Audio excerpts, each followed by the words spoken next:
আসসালামু আলাইকুম। আপনি যতক্ষণ পর্যন্ত মানুষকে দিয়ে যাবেন, ততক্ষণ পর্যন্ত আপনি তাদের কাছে ভালো থাকবেন। যখন আপনি তাদেরকে দিতে পারবেন না, তখন আস্তে, আস্তে আপনি তাদের কাছে খারাপ হওয়া শুরু হবেন। আপনি তাদের কাছে আস্তে, আস্তে ঘৃণার পাত্র হওয়া শুরু করবেন।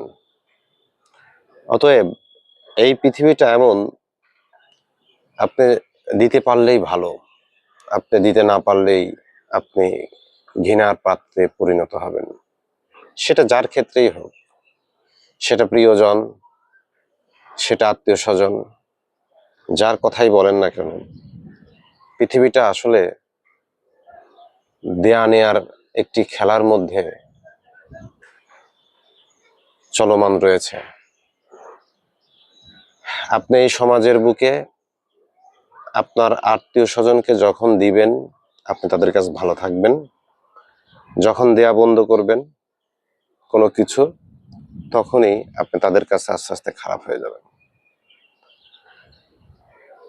এটাই বাস্তবতা। এই কঠিন বাস্তবতা মেনে নিয়েই পুরুষদের পথ চলতে হয়। ভালো থাকবেন, সুস্থ থাকবেন। আসসালামু আলাইকুম।